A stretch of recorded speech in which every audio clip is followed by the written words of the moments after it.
Hello hello les amis. Alors me revoilà avec une nouvelle vidéo, un nouveau style aussi. Je vais vous montrer, du moins vous allez bien voir. En fait je me suis amusée à cliquer sur Google. Pourquoi? Pourquoi? Voilà, juste pourquoi. Et puis, alors non, j'avais pas mis pourquoi vivre, en fait j'avais mis que pourquoi. Hop, on y va. Voilà, donc il y a toute une série de questions qui apparaissent, dont les images, et je me suis amusée à descendre en bas. Ça, c'est le nom, c'est les recherches qui sont souvent associées avec le pourquoi. Pourquoi les musulmans ne mangent pas de porc? Pourquoi le ciel est bleu? Pourquoi? La définition du mot pourquoi? Pourquoi je t'aime? Pourquoi tu pleures? Pourquoi Cyprien? Pourquoi les chats ronronnent? Et pourquoi vivre? Pourquoi vivre est une question qui m'intéresse. Donc j'ai cliqué dessus. Et là, effectivement, on arrive à plusieurs thématiques. Alors, mes fameuses images citations que j'adore tant, donc j'en trouve ici. D'ailleurs, je vais peut-être en utiliser une pour partager, pour montrer. Je sais pas, en fait. Là, je suis dans l'impro totale. Donc, et puis, ce qui m'a intéressé, ce qui m'a attiré, puisque je ne crois pas au hasard, je crois aux coïncidences et à la loi de l'attraction. Ce site, écoute ton corps. Écoute ton corps, il se trouve qu'il y a quelque temps, je suis tombée sur un livre en me baladant, parce que j'avais 5 minutes, non même pas, un peu plus, j'avais une demi-heure, à la FNAC, dans les galeries de Jacobin du Mans. Et je suis tombée sur un livre que je connaissais déjà, mais que j'avais toujours pas encore acheté, qui s'appelle, toujours, Les 5 blessures qui empêchent d'être soi-même, de Lise Bourbeau.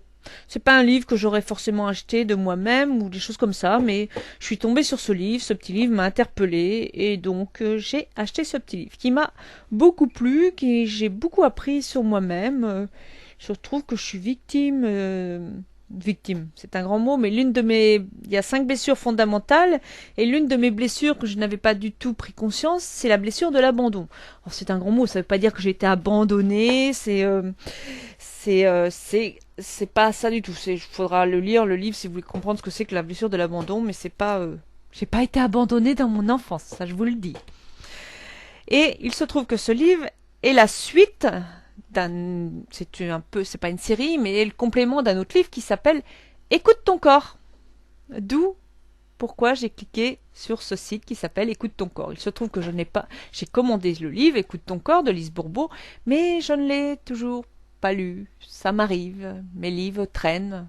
Ils m'appellent un jour et ils restent un petit moment, mais ils sont là, ils me font des clins d'œil. Puis quand je suis prête à les lire ou quand je dois avoir besoin de le lire, je les ouvre. Il se trouve que je ne l'ai pas encore lu. Alors, revenons à ce que je vous disais par rapport à ce site. Alors, je suis tombée sur Écoute ton corps, pourquoi et comment vivre votre moment présent. Donc, on y va, je clique dessus. Et effectivement, il se trouve que je tombe sur un article du blog de Lise Bourbeau ou de son site, je ne sais plus ce que c'est exactement, Écoute ton corps, qui a plus de 30 ans. Ok. Alors, une autre fonction que je vais vous montrer et que j'aime beaucoup, parce que je vais vous lire l'article, c'est cette fonction-là. Afficher cette page dans Clear Lit. C'est une fonction d'Evernote. Evernote, je vous en parlerai aussi. Ce sont des choses, si ça vous intéresse, il suffit de me le dire dans les commentaires et je vous en parlerai un peu plus tard. Ça fera l'objet d'un post, ça fera l'objet d'une petite causette entre nous. Donc, je clique sur cette petite lampe. Hop. Pourquoi?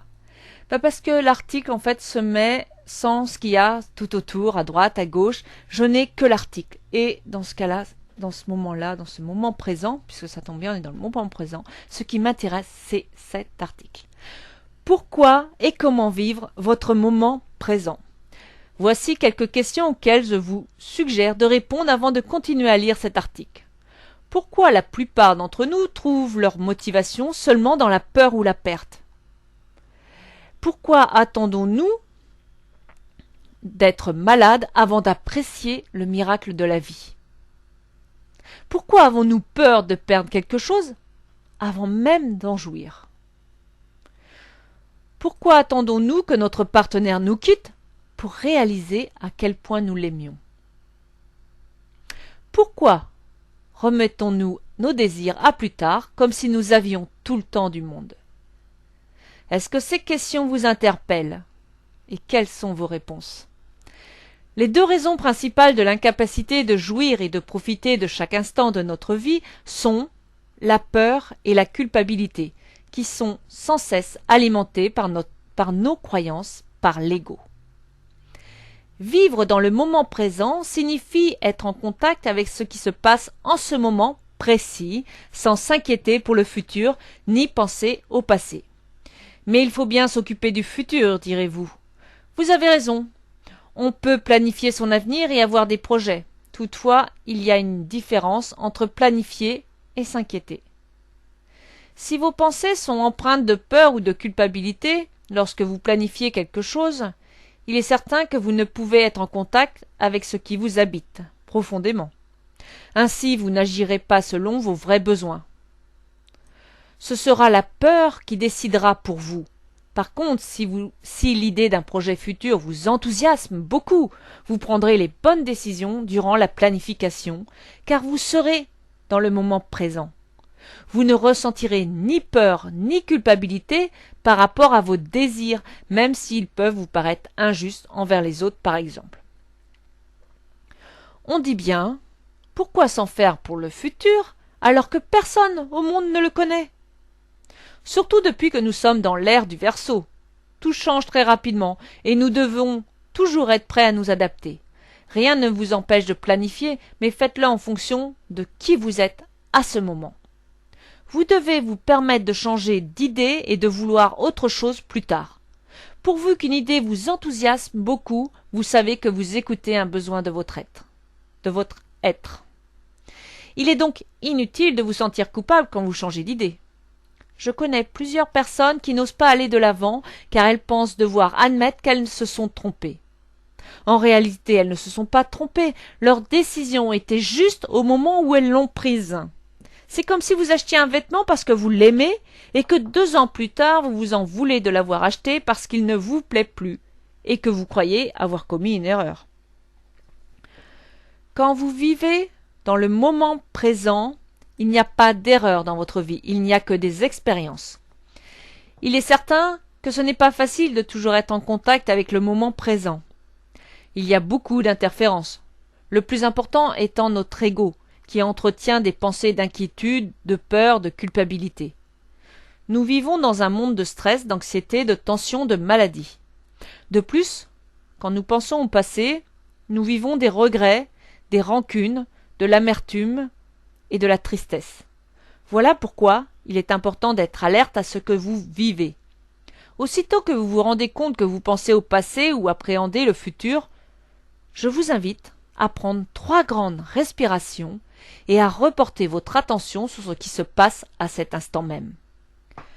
Les avantages que vous aurez à être centré seront de vivre pleinement au présent et d'être dans la lumière.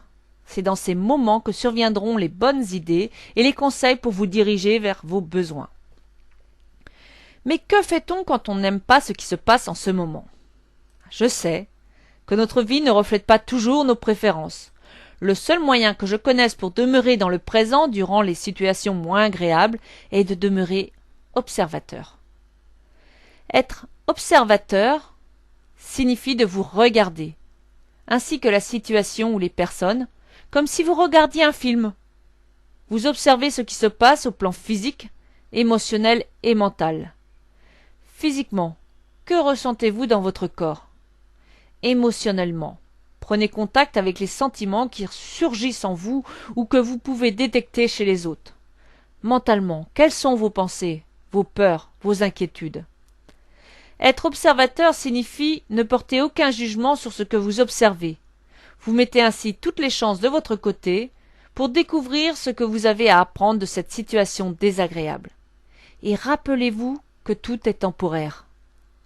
Faire une rétrospective à la fin de la journée peut vous aider à prendre conscience des situations où vous n'avez pas réussi à rester dans le moment présent. Donnez-vous simplement le droit de ne pas avoir été capable de le faire à ces moments-là. Plus vous vous acceptez lorsque vous êtes tel que vous ne voulez pas, plus vite vous serez capable d'être tel que vous le voulez. Avec amour, Lise Bourbeau. Alors, par la suite, donc il existe, elle fait des suggestions. Donc vous avez vu le titre le post, si vous voulez retourner le lire, il est sur www.écoutetoncorps.com/fr, donc vous l'avez en haut. J'espère que ce petit texte vous a plu. En fait, moi, ça m'intéresse, ça me plaît, m'interpelle, ça me permet de me questionner. Et c'est vrai que le moment présent, il existe un livre sur le moment présent. Vous pouvez le rechercher dans développement personnel, le pouvoir du moment présent, ou le moment présent tout court. Je ne l'ai pas sous les yeux, mais je pourrais toujours vous le notifier. Voilà, bah, j'espère que ça vous a plu. Et puis n'hésitez pas à me laisser des commentaires, des suggestions de thèmes, des choses qui vous ont plu, qu'est-ce que ça vous apporte, qu'est-ce qui vous interpelle, que pourrait-on dire d'autre? Est-ce que ça vous questionne? Est-ce que ça vous ouvre l'esprit? Est-ce que ça vous interroge? Est-ce que ça vous dérange? Bref, laissez-moi comme commentaire ce que vous voulez. Voilà, je vous embrasse et vous souhaite une bonne fin de journée. Bisous bisous.